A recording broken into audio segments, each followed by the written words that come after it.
Don't you know that the music should be solemn?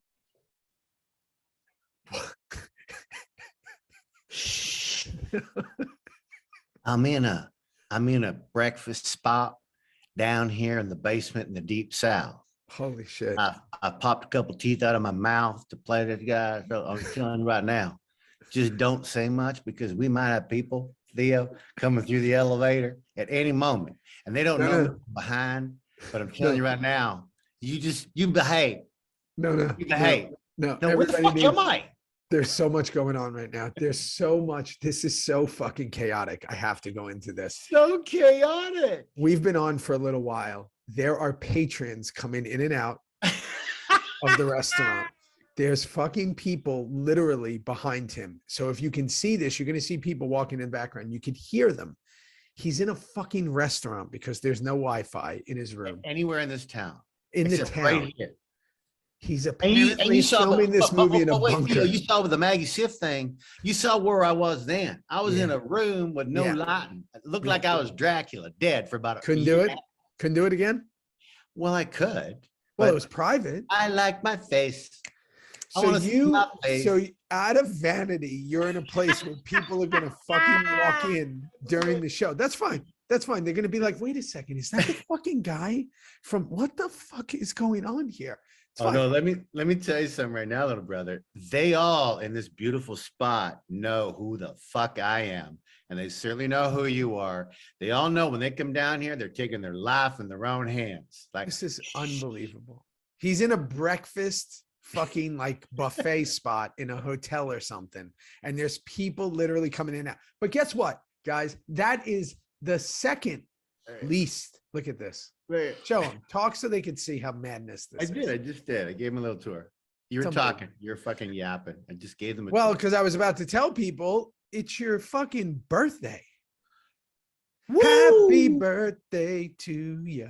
Happy birthday to you. Happy birthday. That's that's a big deal. Yeah, not to me, man. But it's a big deal to you. You and me are the exact same person. We know that. Our wives certainly do. Yeah. I'm not a big birthday guy. I love people who are. And as you and I always do, Theo, when it's your day, happy birthday. Happy fucking birthday. But no, I'm not a birthday guy at all. However, it is my, are you ready for this? Yeah. 64th trip around the sun. I would have said 46. Right? Let's just invert those two numbers. Yeah. 46, your age. Yeah.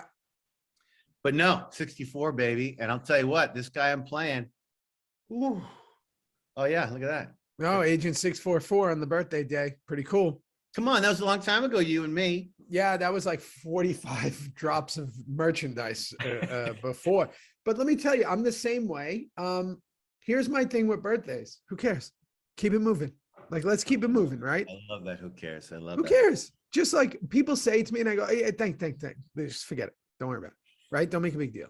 And like you, I've been fortunate where we're always filming on our birthday. And I'm like, don't let anyone on set find out. Because usually it's like someone will call, is it your birthday today? And I go, see what happened last night, Rossi. I got today off. Last night, though, boy, oh boy, I walked to my motorhome, my Winnebago. There was some balloons on the outside. And I went, what the fuck? I opened up the door. All the ADs had balloons everywhere inside. Don't like it. Out, and there was Carly and Bridget. And I go, what the fuck? And they went, we know it's a day early. It's a day early, but we got tomorrow off. So here you go. And I went, what the fuck? No, I don't like it. I don't like the attention. I don't like any of that stuff. And, my wife, Megan McRossi, is literally the complete opposite. She celebrates for about 16 weeks. Every day she's like, 5 more days to my birthday. Like, what are we doing? I'm like, it's not, who cares? Right. She loves the birthday, and the kids are like, it's my birthday in 4 months. I'm like, okay. Oh no, those boys. I can't wait to see those boys, man. Oh my, they're wild. They're building a tree fort right now. They're I don't know what they're doing. They've been watching Bear Grylls, so they're like, I don't know. Oh really? Yeah. Oh yeah. They're in it. Yeah. So it's your birthday and everybody will be excited. That's exciting. We had a very exciting week with Maggie Siff on. Everybody loved it. Can you believe that? Pretty awesome. I mean, our Patreon numbers just exploded. For those of you who can afford it and want to come along and all that On the stuff ride. On the ride with Theo. Who knows how long it'll last, but the ride. You know, I mean, the ride's going to be gone till we are going till we at least finish season 7. Then we'll see what happens. But man, we'll reevaluate. It's so exciting. And Maggie, come on, it's been so long since I've felt that way about seeing a human being that you and I spent every day with for 7 years. I mean, well, we just don't see her, right? So it's like now we're going to start, you know, there's a couple of people in mind, right? Obviously, everybody's talking about the other big 3, right? Yeah. Perlman, Charlie, Katie. You know, but then there's some ringers in there that I think are going to be really interesting, right? Dom Pagone, who people would only real like Suns fans are like, I know who that is, but other people are like, who the hell's that? Dom it would be an insight like Charles Murray was. Yeah. To all our thousands and thousands of fans around the world, that they would not believe what Dominic Pagone did for us, being our guy on Suns with marketing and PR for those 7 years. The stories he has and that he can actually tell. Yeah, now he can. He's not with FX anymore. He's with Showtime. He's not with FX anymore. So he could fucking say it all. He could spill all the tea, kick the dirt, slap the asses. He can go. And you never know what kind of mood we get Dom in. Because he's coming on. He's a cantankerous little fucker, isn't he? Oh, so you never know. Little motherfucker that we love. Yeah, I love him, and I can't wait to get him on. And then, you know, Emilio is one I've always wanted on. Have to get Emilio. Got to get Emilio on. Running around. Got to get him on. Yeah, we got to get him on, and then whoever else other people think, you know, you can send it our way. It doesn't mean we're going to do it, because like we said, there's a certain vibe that we have and that we want, and we don't have many of these left. I mean, hey guys, we're about to fucking talk about season 6, episode 13, which I have said many times is my favorite episode ever, and now I know why, and I'm going to go into why it is my favorite episode ever. I think this and the season 3 finale. You'll get no argument from me. Yeah, and I don't think I'd get arguments from a lot of people. And I think the reason being is a lot of other episodes had great moments, but as full episodes, and the reason why I've realized it now, because I'm pretty fresh with this. You never see this fucking thing coming.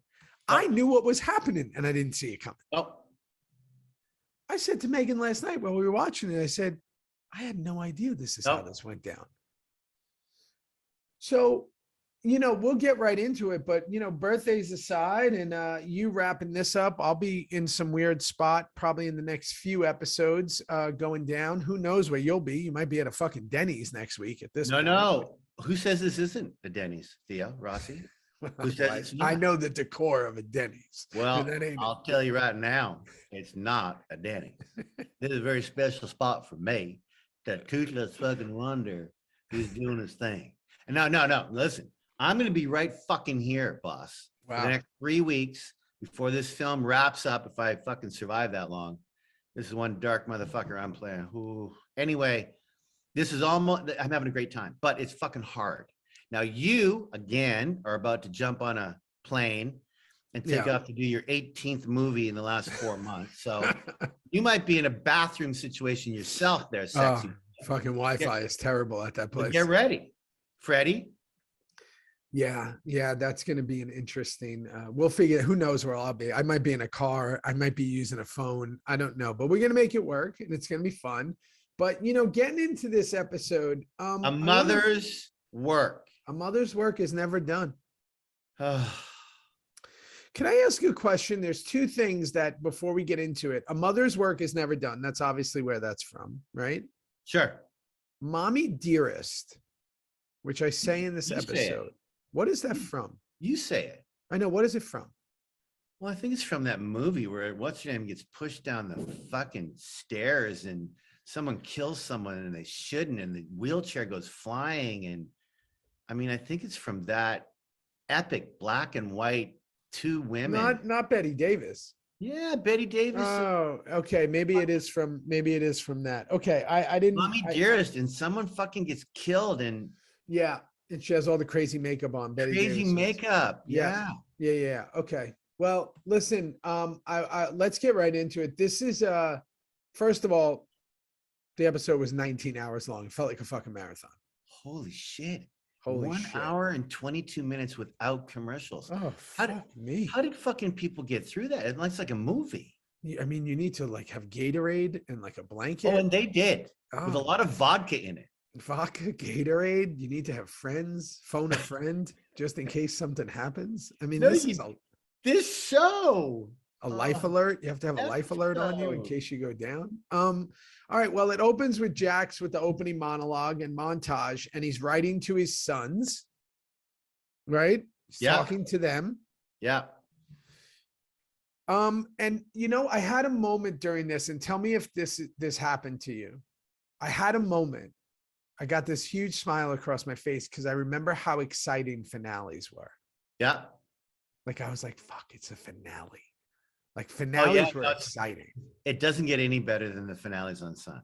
I don't care what year, what season, the finales were. And for the millions of fans around the world, if you can go back to 2013 and try and put you in their shoes of watching this, knowing they're not going to see this show until the next September. Fuck. Strap your fucking big daddy pants on. Because oh my God. Bring the Pampers. And can I just say, so Theo, Jax is, I mean, it's beautiful. That whole graveyard Opie. It's funny how we spend more time at that graveyard with him reflecting on his best friend than we ever did when Opie died. No. On the 4th show of season 5, you know, like we just went right on. But there he is. And, you know, I don't know. I mean, he says stuff like, his sons are so in the most important things to him. Not true. Huh? Not true. And I wrote down, well, maybe we'll come to learn about how important they are to him at the end of this episode. But right now, all Jax has done is kill everybody. Yeah. I don't Pillage. know. Yeah. He's destroyed everything. And it's been about the club. It's been about him and the club. Not his boys. Am I crazy? Yeah, and it's only been about him and his ego and what works for him and you know but he keeps saying it's about getting the club in the right space, but it's really about him, right? And his legacy and what he's going to do and all this shit. Go ahead. No, I think so. I think that's exactly right. But here's something I noticed that was pretty cool, and I'm assuming it was intentional, is we see this big, beautiful headstone for Opie, and then we cut to Clay's basic shitty ass, you know, jail grave and tombstone, and no one's there. Sad. Super sad. Also, I will say this was a moment during this big monologue that I really felt like Kurt was writing to himself. The words that are being said was Kurt at that time. He's using Jax as the vessel, but that's Kurt talking. Yeah. You know, about the hatred and the thing and the anger and the, you know, whatever he's saying in that monologue is all there, right? We really, as sons, as leads on this show, as people who spent so many years and years and years together happily with all the ups and the downs that come along with family, we all knew, we all talked that Sutter loved the character of Jax.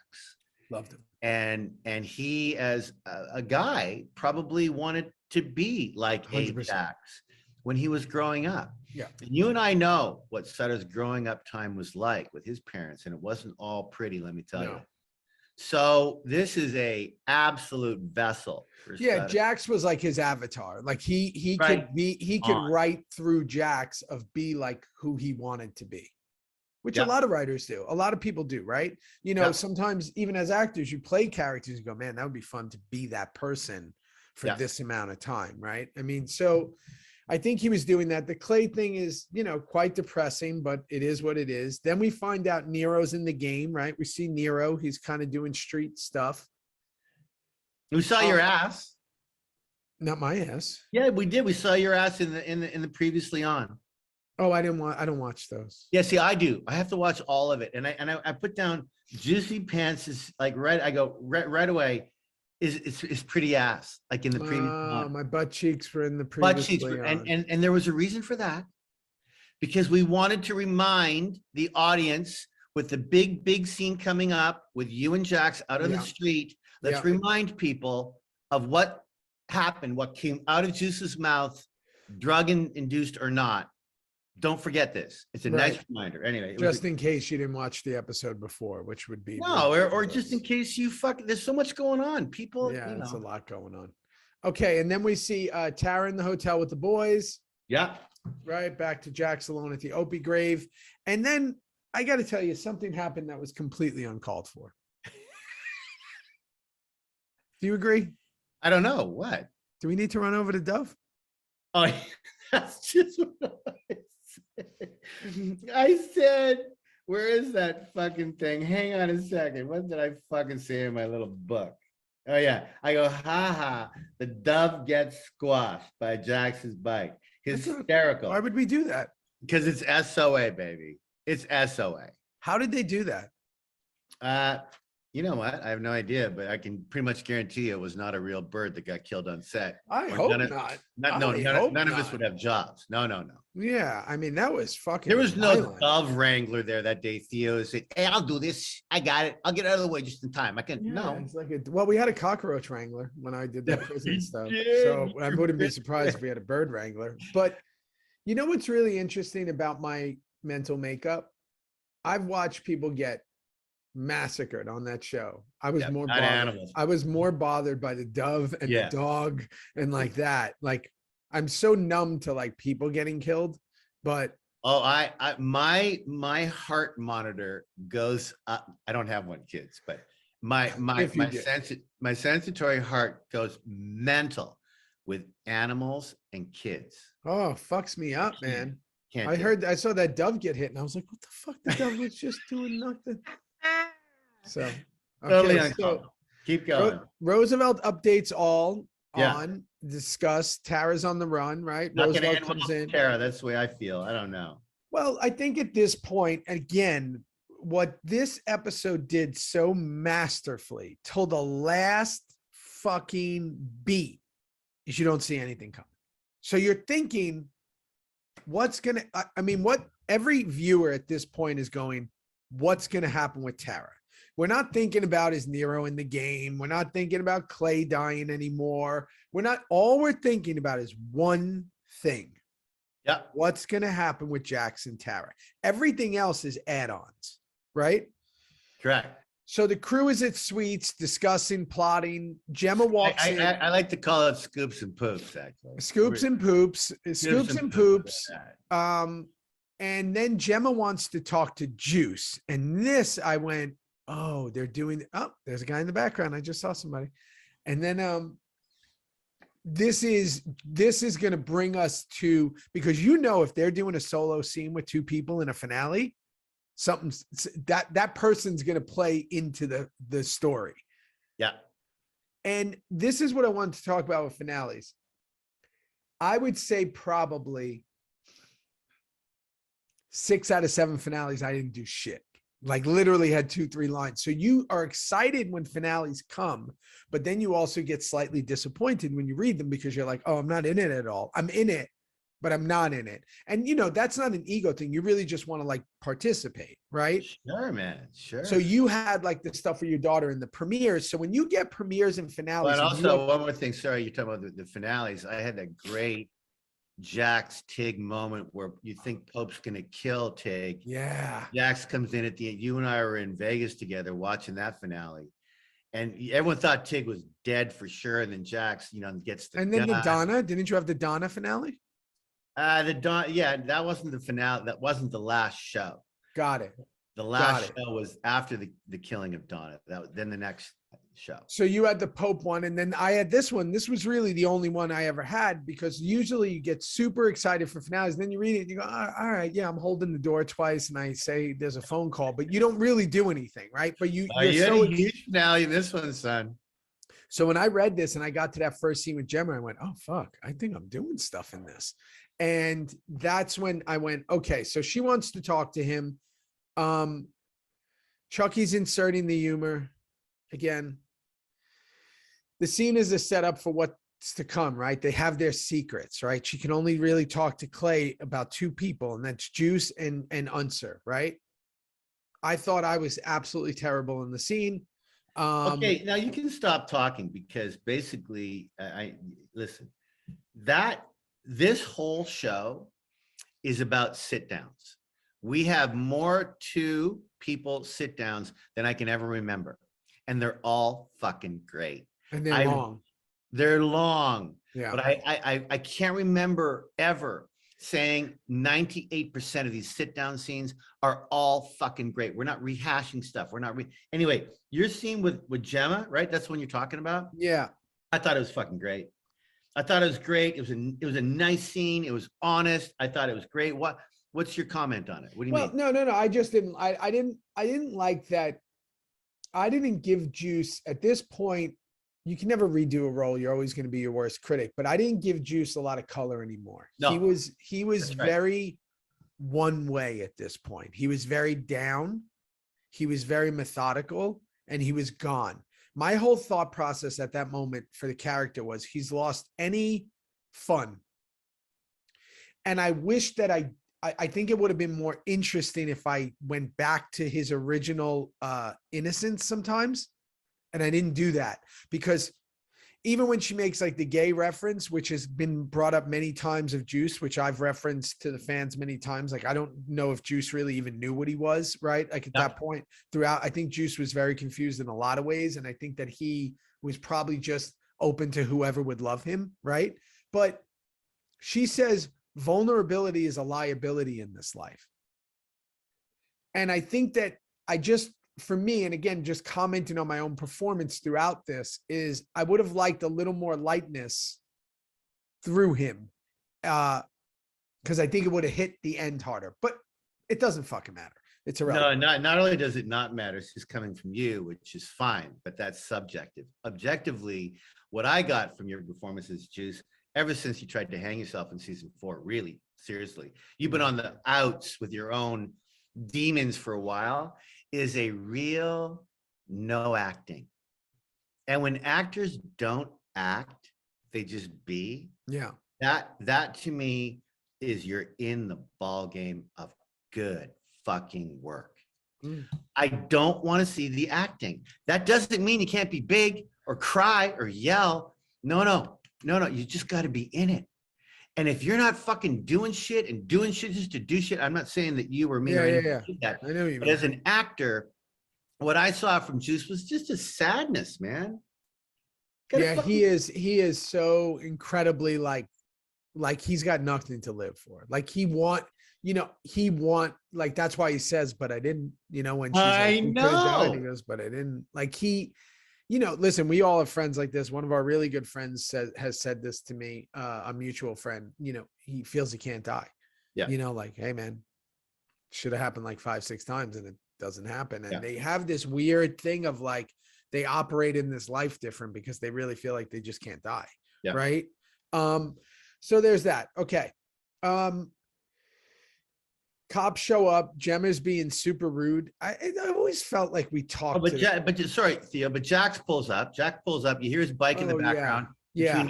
You and Gemma. You hear the bike. Nice Foley in the background. Love the sound effects. Our show is so pure. There's hardly any music, so that when there is sound, crickets, bikes, it pops. I just fucking love it.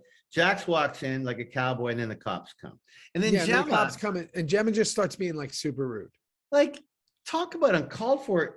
One of her lines, suck my white crack. Yeah, come on, really? Like, would she actually say that and get away? Uncalled for. No one would say uncalled for. My white crack. First of all, are you proud of having a pale white ass? Why would you? Pale white ass? Yeah. It's not proud. Don't be proud. Put a little tan on that ass. I mean, but also like it's such a line. It's a line. It's a tough Gemma fucking line, is what it is. Stupid. Uncalled for. It's stupid. So okay, it's just a stupid line. I don't care who hears it. Patterson and Jax talk. Again, That's a good scene. Not only is it a great scene, again, it's a sit down. It's a sit down.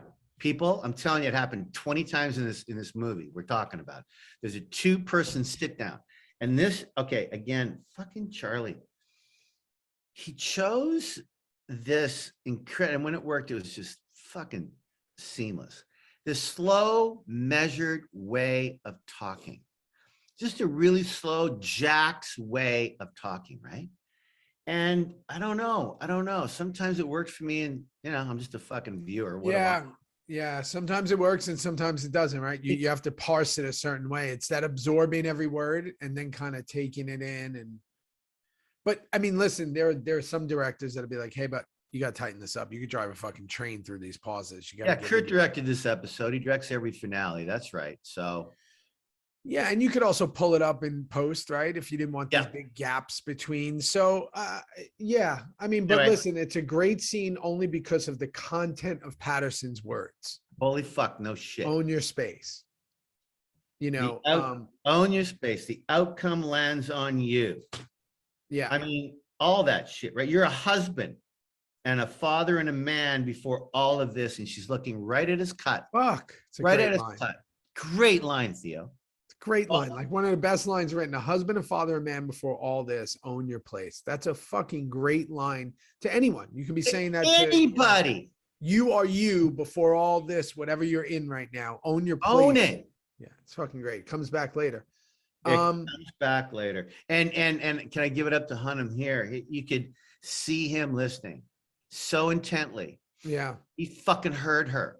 He made himself listen to her because shit's going down and it's going to get real ugly for Jax Teller. So he heard her. It was great to watch. So then we go to the table. This was an interesting beat for Tig because he says we need to convince her. And you get a moment where. Oh, did you see that? Yeah. Like, because we know your past of Donna. We know your violent past. And for a minute, it was like, wait, you're saying we would kill her? Like, and you have to pull yourself back. But I think your instant reaction is we kill her. I'm so glad you noticed that, bro. I did. We are all going around the table tossing little hints of maybe having to kill Tara before she rats. Like we're all going and looking at Charlie, looking at Jax for his reaction. Very subtle, but very, very good camera work. No, it's definitely, I think that's like when they say, like, what's the line? You can't teach an old dog new tricks. It's like Tig's, your instant reaction is usually your inner reaction, right? Yeah. So your instant inner, that's why they do the Rorschach test and all that. Yeah. So like his was basically without saying it, we would kill her if we find her. And everybody was like, whoa, hold on. So good pick up there. Yeah, that's exactly right, Theo. And then Alvarez shows up. Super memorable scene. Chucky runs up and says Alvarez is here. And I remember that scene, Theo. Me too. It's a big memorable scene. We weren't in it as actors. No. We were at Scoops and Poops all day waiting for it. All day. And I remember DL Hap got to walk along in the background with the other sergeant at arms. Yeah, he was excited about that. He was excited about that. He has toothpick ready to go. He would clear the streets in a second if there's any issue. DL is just such a player. Yeah. And I remember him when he came back from that long scene, and I said to him, how'd it go? And he goes, hey, I'm telling you, like, if you forget your line, you got to start again. Like, you got to go back and start again. It's like, whoa. And you think about that, people. Wow. On a long walk and talk, you practice, you rehearse, and action. If you fuck, it's a oneer. It's a oneer until they stop and they do coverage. What that means is that first minute and a half, you can't fuck it up. Or you're going to start again, not a word. No. And so yells it. Oh yeah, unbelievable. Like, they fucked up and we had to go back and do it again. And again. And again. And you know the way Kurt was. I mean, this is no surprise to anyone. You better get the end and the fucking pause and everything right. And that was so helpful for me when I was basically learning how to act on that show, because now, because I improv 90% of the stuff I do, but it's like that show, if you got an end or a the wrong, you're doing it again. You're like, oh shit, like this is crazy, right? Fucking hard going, man. It's hard going because especially now you're dealing with Thank the God I mechanics had of walking. huh? You're walking, so you're Yeah. dealing with that. And then remember where the fuck we were when we filmed at Scoops and Poops and Loopsy Loops. Yeah. There was millions of not millions, but there was like 100 people watching us. Once they found out that our new headquarters was at Scoops and Poops in that They were there all day. in LA, they were there every day. Every day. More cops pushing people out of the way. Oh my God. And you'd be just telling them, the security be like, shh, because the fans would be like, Juice, Tig. And you're like, oh, fuck, just be quiet. I'm trying to act. Yeah. Yeah. Yeah. So again, that's those one-ers are, whoo, I love those. That's a lot of tension. Okay. So he assures him, tells him Nero is involved, and then he hits him with his own line at the end, Alvarez, where he says, like he basically uses Jackson's line against him. Yeah. He goes, I'll pick up the guns at the usual spot. Call me. Yeah. Like he just doesn't even look at him. Yeah. And you know Alvarez is not happy with what's going on. No. So Tara calls the lawyer, tells him she's at Lodi. Hang on, sorry, one more thing. Because we love talking about DL so much because we love him so much. He slammed down that toothpick so hard, and his one line was "problems in Taco Nation." Yeah, like silly. DL again. That stuff you could say. I yes, back then, and whatever that show was, Sons of Anarchy. But DL was so excited, he threw that fucking pick down like a baseball bat. Yeah, those are those lines that I think were put in that were to get a rise, whether it be to get a laugh, whether it be to get, like, there was an intention behind that line. It's not as simple as like, hey, everything cool. It's like, how can we do something that gets people to go, haha, or, ooh, you know, it's one of those. Yeah. Yeah. So Tara calls the lawyer, tells him she's at Lodi, tells the boys they're on a trip, and she's watching the boys together, and it gets her, right? She like, and it got me. And weren't they great in that scene? They really were, when he went up and hugged him and stuff. Weren't they just so special? Yeah. My God. Yeah, it made me think of the boys, like my boys. My I was like, you know, she's yeah. sitting there, Breaks your she's in heart. this hotel, she's just. But at the same time, as a viewer, I try to remove myself. You're thinking, she's fucking doing it. She's going to sign this paper. She's doing it, and she's going to make it out of here. She's, holy fuck. Next season is going to be like everyone dealing with the fallout of her on the run and in Wit Pro or whatever it is, right? So the lawyer walks out and Juice is following. Bobby's riding shotgun. We get to see that. And Juice is just being fucking strange. He says he wants to run him over or something. What a weird dude. No, I just fucking love it, actually. Isn't that funny? What a weird dude. Where's that nice guy? Where's the guy? No. Where's the diaper guy? Fun. He's still a little sweetheart, but he's a lost little puppy dog. He's fucking lost. He's like kind of. I want to run him over. Let's go hit him. Yeah. What the fuck are you talking about? So this is all you guys. You guys did a lot of these scenes. I never did them. These. Oh, the big meeting with Tyler and Nero and the crew. Yeah. Those must have been fun, right? Or did they suck? What happened on those days? You did all of them, I think. I did none of them. You know,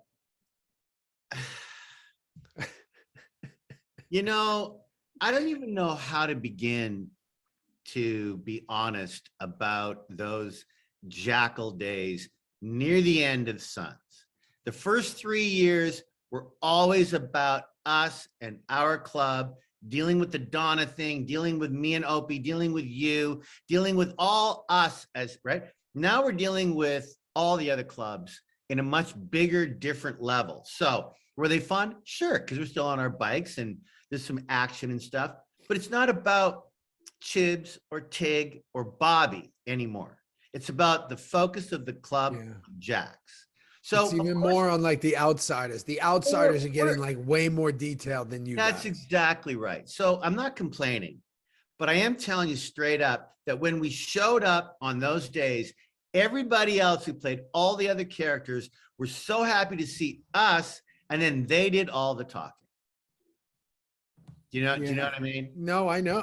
Jelly bean. I know. And I know. And they had like depth to their conversations, like what they were doing. So yeah, it's tough. Listen, the only reason I say it's tough, and remember when I say tough in relative to what tough is, right? Please. It's still fucking take it all with a grain of salt. We loved every day, but please. Yeah, we absolutely loved it. Trying to be honest here. You're just with everyone, and it's, you just start, it's rabble rousing. You're just fucking around, and you're on location, so you're not even back where your stuff is, and you're just, it's just chaos, and it's fun, but it's also like you just want to be in the game. You're like, just get me in the game here. Let me be part of this. Yeah. And that's always the hard part. So, okay. Nero starts hinting around why he doesn't trust him. And then he brings up Juice, basically sells him right down the fucking river. Oh my God. You believe in karma, brother? All that stuff? Tyler's handling all the street work. All of Jax's moves have been bad. It's what we kind of find out here. Every move he's done has been bad. Pretty much. Hasn't done one right thing. Not really. No. Alvarez knows this and is going to make his move. Yeah. So then we bring up Borowski, which we have again. I guess they wanted to throw him in the episode. This is a weird thing that I noticed because I do notice details. He asks him about the Mayans, or Jax says something about the Mayans are moving into Standen or something, right? Yeah. Or something like that. And, oh yeah, I know them. Yeah, that's Marcus Alvarez, right? Like, but he's kind of like, yeah, I think I know them, right? But then, like in the same breath, he goes, "They still have the beef with the Niners," but you just said you didn't really know them. How do you? Yeah, and he heard that there was 4 black guys gunned down, right? Gunned down. Given all this information, you better watch out. But 2 seconds ago, he didn't know who they were. Right, and then he goes, "Brown loves Brown." I mean, he has all this street lingo commentary. When he went, "Who are you talking about?" "Oh yeah, that guy." Oh like, yeah, that guy. Well, I know everything about them. Yeah. What? That would be like me going, "Who? Kim? Who's that?" "Oh, the guy. Sons of Anarchy, Waterworld, fucking every movie. The Island, this." And I go, "Oh, Kim Coates." Yeah. "Oh yeah, it's his birthday today." Wait a second. Did you just? No, that's so true. How the fuck do you know it's his birthday? You don't even know who he is. Oh yeah, it's his birthday, and his wife's name Diana. Yeah, I know. What? And Peter Weller is such a smart guy. I wonder if he had those conversations with Kurt, who he and his brilliant team who wrote it, and Kurt's directing it. I wonder if he had those conversations with him. Yeah, that just doesn't make sense. So I noticed that and it bothered me. Rat comes in with the news. Speaking of Rat, I saw him in the trailer for this Mark Wahlberg movie yesterday. Nico, come on, Nico, go win an Oscar. Really long hair, like down to here. He had hair like past his nips. He had this weird beard. He plays this like, it's this movie with Mark Wahlberg and Mel Gibson. Don't ask me why I watched the trailer. It just happened to be in Is my it opening algorithm. soon? I love Nico. Is it opening soon? I don't know. It's called Father Stew, but just know Nico's in this movie. I don't know how big his role is, but he's in the trailer. I'm looking it up as soon as we finish our pod. Yeah, it's fucking great. So he comes in. So then we go to Nero and Alvarez. This is a really great scene, by the way, because he tells him to fade away. Like Alvarez basically tells him, like, just get the fuck out. Like people, like we don't get out. Like, this is a big deal. If you can get out, tell Fiasco to take over. And by the way, another great sit down, another great scene. Go ahead. Okay, want to say something here. Same fucking thing happened twice in a row. Borowski move. Alvarez is talking to Nero. And he goes, "Why don't you let young dude take over there?" Yeah. Right? Basically saying, like, I don't know who that is, but he looks capable. Very capable. 5 minutes later, he goes, "Have Fiasco run everything." Wait a second. Now you know his name? Yeah. No, dude, that's so great. Did you notice that? Yeah, Fiasco. They go to movies every Thursday night. Right? Like you just pointed at him that you didn't know who he was, and now you're saying Fiasco? Yeah. Come on. That's lost writing there. Okay, we're back to the van with Bobby and Juice. There's the mommy dearest line. There's the mommy dearest. Big scene with the lawyer. Emotional for Tara. All that. Yep. Yep. And again, paperwork's all there. Lawyer. Thank God for paperwork. We Thank never God have for that. the paperwork. And Yeah. she says, give me a beat. This is right about the time I started thinking things are going to go wrong. Cause she's like, they haven't been in a park.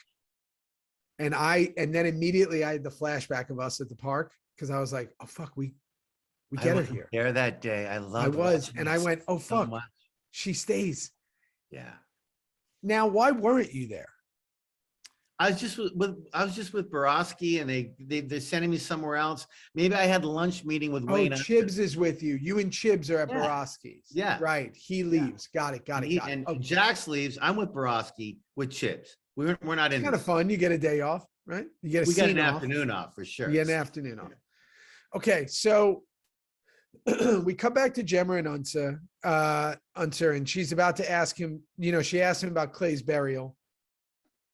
And here we go, by the way, another sit down. Yeah. Wendy's sits down, and that's a very long scene, beginning to end. And before that, I just got to mention when Unser says to Gemma, he goes, "What if Tara runs?" Gemma actually says, and this is what she said: Jax will find her and do what has to be done. That is straight from Goodfellas. That is straight from fucking The Sopranos. Yep. We'll fucking find her and do what has to be done. Gemma, right out of her mouth. Right. Right. To Unser. And I wish Unser would have came back and been like, really? Yeah, I know, but he didn't, He didn't. And then Wendy sits and the scene keeps going. It's like a fucking long ass scene. As Andrea shows up, strap your boots on. We're here for a while. We're here for a while. Get comfortable. Get comfortable, people. Okay. Then, okay, where are we? Okay, yeah. Tara's at the park with the boys, and this fucked me up, buddy. Fuck me up. I know. Abel says daddy and runs off camera, and boom, the lens swings, and you go, fuck. That is pure filmmaking. Whew.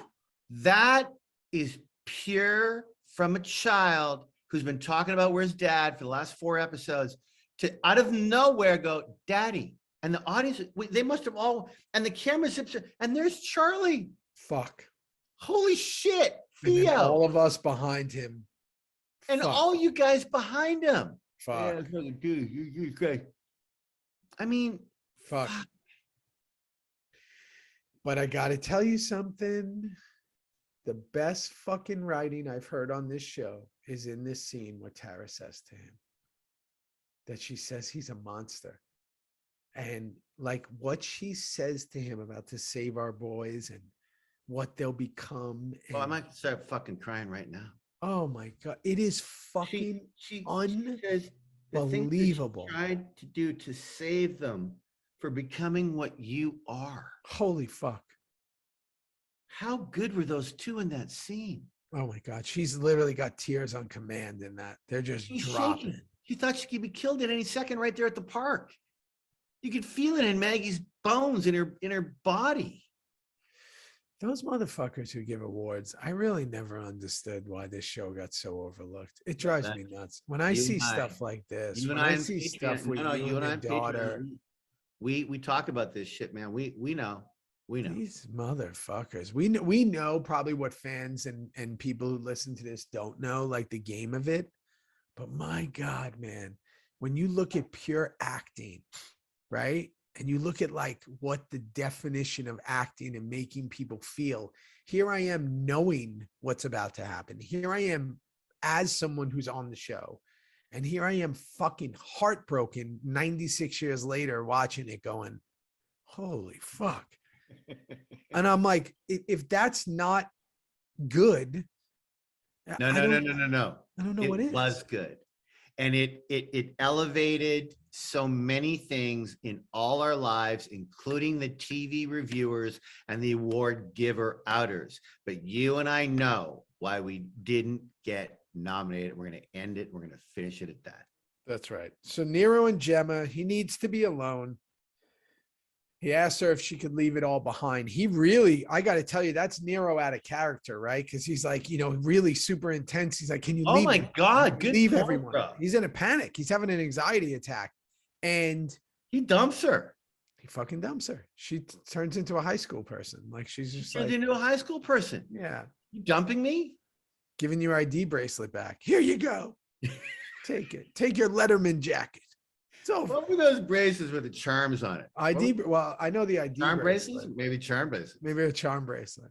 In Canada, they were very, very popular. You get one from your boyfriend, from your best pal, your teacher. Little charms on them. She'd be ripping that right off. Early 80s in New York, you had like the gold ID bracelet, like it had your own name on it, which I never really understood. And no offense to anybody who has their own name tattooed on them or even wears like a thing with your own name on it. Are you going to forget your name? Why do you have? I probably have too many friends that have their own name tattooed on them, and I never really understood it. No, I don't get it. You're not going to forget it. And unless every it's like time, Memento or something. You're going to remain nameless, but I've got a buddy who tattooed a few people's names on his arm that he loved, and they're no longer ever together and never will be. Like I always get worried when people put other people's names on their body. Really? Yeah, I mean, I get it if it's someone that you lost, like your own name. But yeah, whatever. I'm not listen, whatever's clever meant, whatever makes people happy. I don't care. I don't judge. I've transcended judgment. Okay. So, because you're on mushrooms all day long. That's right, but not today. We love you when you're on mushrooms. So I know it's the fucking greatest. So Tara at the hotel room. Holy fuck, by the way. Another Patterson walks in. Holy shit. And it swings, and there's Jax on the chair. And did you see Charlie's choice? He had his arms crossed like he's going to watch a Family Feud show on television on CBS 2. Like he was just bringing my tea. Let's enjoy the dance show. Yeah. He was so calm, so ready to give himself up. No. This is the way this is going down. He had completely given himself in and up for his journey in prison for the rest of, well, at least 7 years, they say. Anyway, keep going. Yeah, and 25, they were saying maybe 7 to 10. I got to tell you something. You don't see this coming. So now, again, remember, we're on the roller coaster here. First, it's what's going to happen to Tara. What's going to happen to Tara? At the park, you're thinking they're going to kill her. They've taken the kids. Juice grabs the kid. Bobby grabs the kid. Like, this is over. And now we're in the hotel room. Patterson's there. Jack's there. Wait a second. He's going to sacrifice himself. She says, is this what you want? She says, yes. They're in agreement. Jax doesn't argue. Holy fuck. Jax is going to prison no matter what. Tara is clear, as we know. Okay. And Jax says, CCH goes, what is this? And Jax says, this is me owning my place. Fuck. Brings it right back. Coming right back to what you beautifully picked up in that scene that they had in Scoops and Poops. This is me owning my place. I saw that on television and I'm like, this writing is so fucking good right now. I can't even. It's an Eric Bana Australian boomerang dialogue. It comes right back to the fucking other side. A boomerang in Melbourne came all the way back and hit him in the head. I fucking miss Bana. I got to call that fucker. All right. Good. So now they're at the table. They've made a choice that they're not going to have everyone else there, just Chibs and Bob. Hang on before we get there. Can I just mention, we talk about, Hamlet all the time. This is a Romeo and Juliet moment between Jax and Tara. When CCH splits, the two of them are left looking at one another. And this could be the last time they're going to actually see one another. Wow. For a long, long time. Wow. It's a Romeo and Juliet moment where you see them come together. They almost have a little bit of a loving kid smile on their face. Cut to. And by the way, this is the most I've liked Jax at this moment. Cause I'm like, holy shit, he's doing the right thing. Like, this is amazing. Right. He's going to do what you wanted. He's the hero now. We wanted the hero, right? Correct. Okay. So he's at the table. Jax, Chibs, and Bobby. Gives the gavel to Bobby, right? Tells them everything. They know this is the only way, but then he drops the Juice can't be trusted. Fuck. Yeah. Right? Yeah. He needs to go, basically. Yeah. So, as me watching that, I'm like, oh, fucking Juice is done, right? And Bobby accepts the presidency. He's not even going to tell the other guys. He says, you guys tell him. He just wants to get out of here and go spend time with his family and kids. Yeah. That's what he's thinking. Okay. So this is where things start going for us now. Now we're like, okay, this dude's going to jail. As an audience member, he's going to jail. How's this happening? Gemma's with Unser, and it's just all miscommunication. Everything is a miscommunication. He got some info. Well, and she's stoned again. And drunk. She's drunk and high and stoned.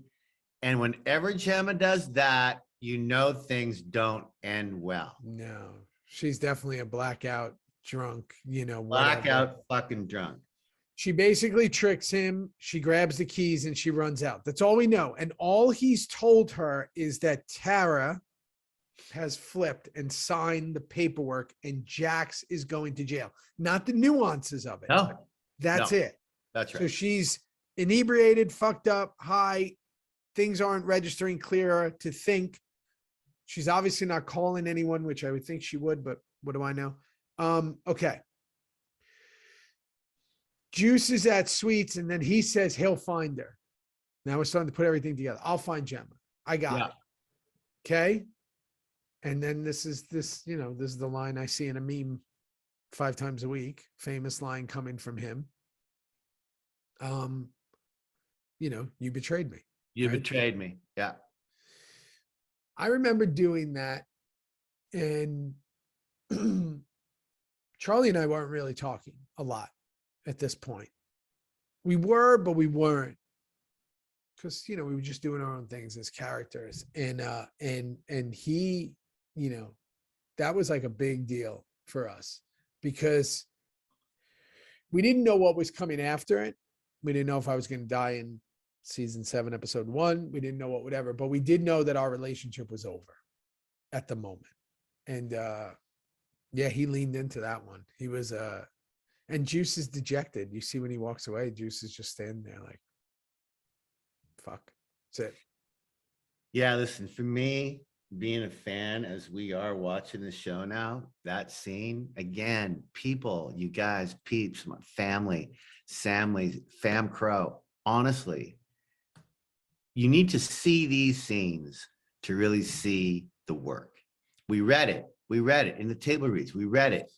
Everyone's busy. Everyone's doing their own thing. Charlie's in his own little world internally. Fucking Clay's gone now. Maggie and them are breaking up. And then there's this moment right here that I saw, and we saw it because we went to every finale and every premiere for sure.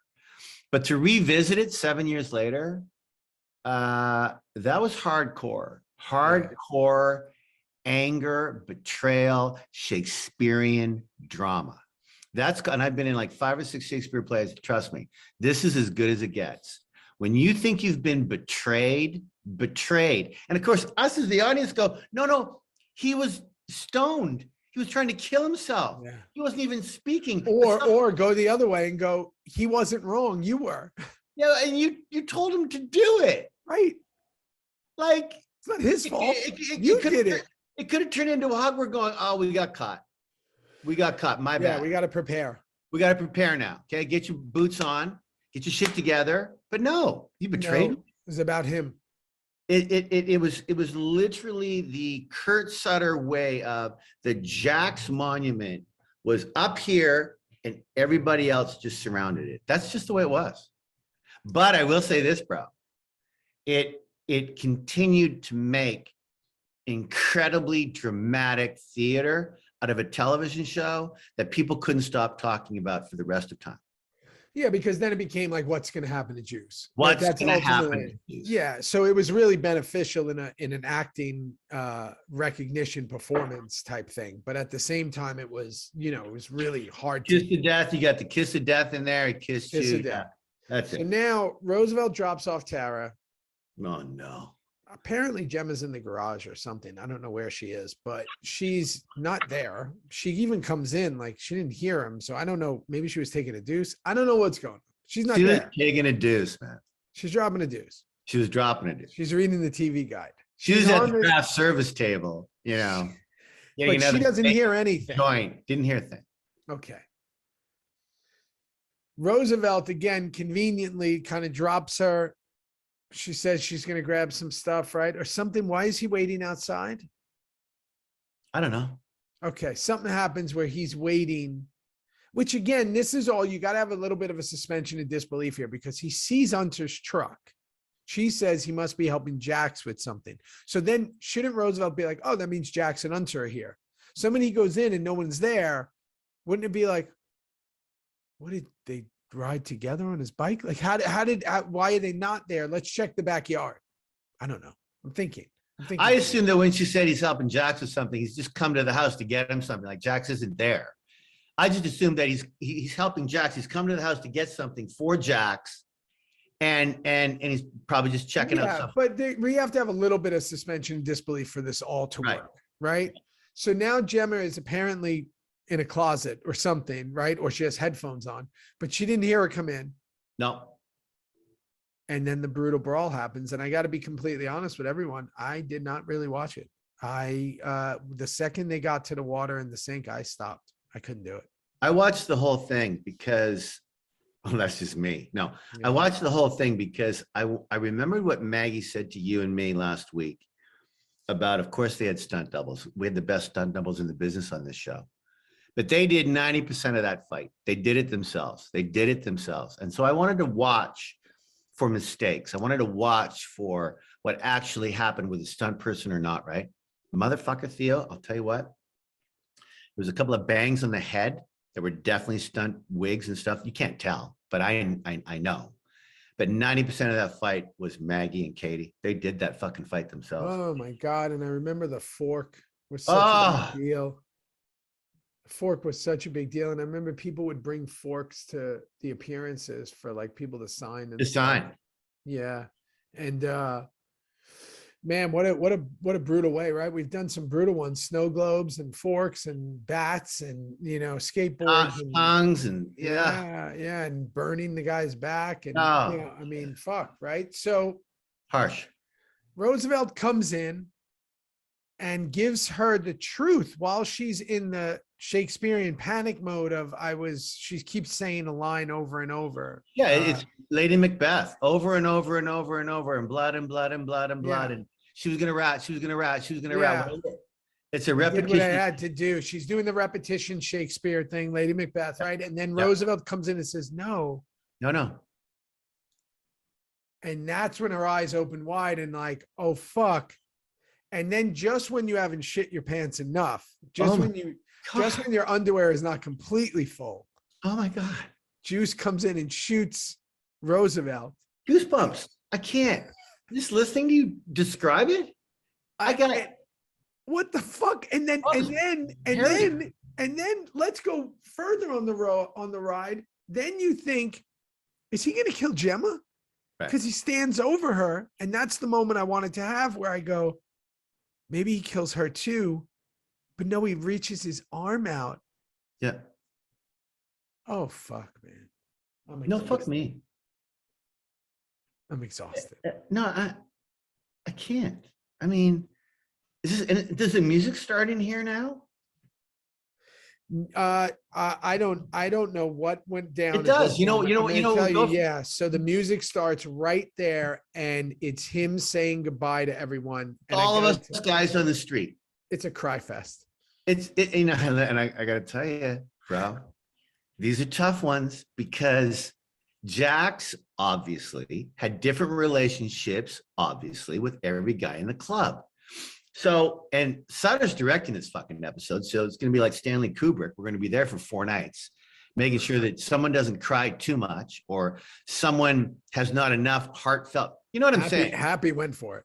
Well, and Sutter let him get away with it too, because there's some coming up in season 7 where he's had enough with people crying. He came right on set. He's not even directing. Because if you fucking cry, you're getting fired. Anyway, this was one of those moments. That was the most tears I've seen from someone. I mean, DL went for it. Oh, a mess. And Chibs was a mess. A mess. Bobby and I didn't tear up, but we felt it. Okay. You felt it. You felt it. But I mean, the water were, even Megan was like, wow, they're really sad that he's leaving. And I was like, yeah, you know, I guess they're not going to visit him or something. I don't know, but they went. So the music starts, everybody's crying. Wendy in rehab. We cut, you know, now we're going to do our montage, right? Wendy in rehab, Unser's smoking. Gemma pulls up. She's a fucking train wreck, right? She goes to him. Oh. She gets tears. She's got the tears now flowing. Best part of this montage, Tig with the dog, which I love. Nice. Yeah. Little Bonnie. Her name is Bonnie, right there on the nose. Peanut butter right there in the schnoz. Oh God, love it. A whole jar. You can get a whole jar in there. A whole jar. Yeah, they were like, more Jif. Yeah. The Jif. Yeah. I can't tell what brand it was because I'm not getting paid for, you know, residual. No. But Bonnie loved it right here, man. Or Peter Pan. There's a couple of different Peter Pan. And then we see Lynn with Alvarez and Nero walks in. That's a big deal, right? Big. Lynn came in for one quick scene, one line in the finale. Yep, loved it. Love that guy. And then I remember Juice dumping everything. I remember this because the homeless woman was there. Yeah. I remember her and I were the only two shooting that night. Yeah, you're dumping it all. Yeah, and she's there. And I remember asking her, I said, hey, how are you? How you doing? I said, do you know who you are in the show? Do you know what you're doing? Like, what? Can you tell me anything? She was like, I don't know. Oh, come on. Isn't that great? She didn't know. She was like, I just showed up. Clue? She didn't know. She had no clue, but Sutter never told her. Isn't that great? No, never really told her. She's just there, right? And that we know that everybody who sees her eventually dies. I believe that's the running order. That's right. And then Jax walks in, and here's what got me about this. First of all, by the way, let me tell you something about the fork. Let me just rewind for a second with Juice at the garbage, the dumpsters. We only had 2 forks. And I had to break one. Kurt wanted me to break a fork. There was a whole point. You're only going to find or the pieces of the fork. They had to glue that fork on set because we only had 2 and they weren't like, it wasn't working. They were breakaway, whatever. So once you did it, it was like, so it was, we spent more time in this fork. Show. We spent more time in the fork than we did the scene. It was like the fork. I was like, guys, I'm trying so hard to stay in it. Just please, just get the fork to work. Right. Okay. So then they wound up using the real one. Yeah, they wound up using the real one. And I like, and all I was worried about was when I pulled it, that a fork was going to hit me in the fucking eye. And I was like, whatever. Okay. Jax walks in. He says, babe. And he made so many great choices in that. He grabs his gun. He goes in, right? Sees Roosevelt, goes in, goes to her. The wonderful choices in no specific order. He grabs her. He kisses her. He curls her like he's with her. But now you also think when Patterson walks in that maybe he did this. And then Jax yelps. At the end, he like yelps like a gutter, like a yelp, almost like a helpless yelp. It's an internal cry of pain that he's never experienced before, ever. Floored. I was floored. Hunnam's never been better. Never. Maybe in the scene with me in season 7, the one in maybe with, anyway, I could make some jokes about it, but that, no wonder when Maggie said on our incredible podcast last week, they had to come back and just do parts of it again, just to make sure that they got it all. Well, they not only got it, it's just, you cannot watch that finale, those final moments, and not have, when the show's over, not been wasted out of your mind with what you saw on television to a show that you're completely encompassed with and invested with now for 6 seasons, and going, wait, we have to wait 10 months. Holy fuck, man. I would be, if I was one of those avid fans, I would be irate. How? 10 months. Think about that. Fuck. And that's why when you tell people, then they would see you in the off season, they'd be like, what's going to happen? You go, you'll see. Cause you don't know either. You're like, I don't know. Oh my God, Rossi. That was fucking, anyway, what a finale. What a finale. Eight Best one. Or four. Best One one. of the best shows ever in the history of I'll fucking. tell you, I'm not going to be saying that when it comes to the season 7 finale, because I'm going to fucking tear that one apart right now. Salty fucking Sal and Honest Harry are coming out for that one. I know that. I don't have to see that one again to tell you what I felt about it. But this one here. I actually have a lot of issues with season 7. But guess what? We're going to have 3 months to tell it because you and me, baby, with how busy we are, one a week, interviews, Patreon's amazing. We've got some great gear. We got time before we say hello to the next chapter or goodbye. But people, you better not miss it because this is it. That's it. We got some more merch drops coming. I'm glad everybody loved this one. This is my favorite episode by far. You know, this and the season 3 finale. Let us know what your favorite one is. If you're watching this on YouTube or whatever, subscribe and do all that. If you're watching this and you now know that it's Kim Frederick Coates's birthday, you know, just flood his timeline and tell him, yeah, you're the greatest. And woohoo. And you know, that's it. Fuck. R.I.P. R.I.P. Tara Knowles. Lumberjack Sal. Have a great fucking week. I know where you're gonna be. You know where I'm going to be, and I know where you're going to be. Kick ass. Can you believe my breakfast peeps all kind of gave me my space down here where I'm at? No, there's been a guy behind the kitchen thing the whole time. Is he still there? Is he crouched down? It's crouched down. Go kick his ass. Who's fucking sneaky then? I didn't see him. I didn't He had like a sneaky snake in the grass. Love you, buddy. Love you, buddy. Yeah.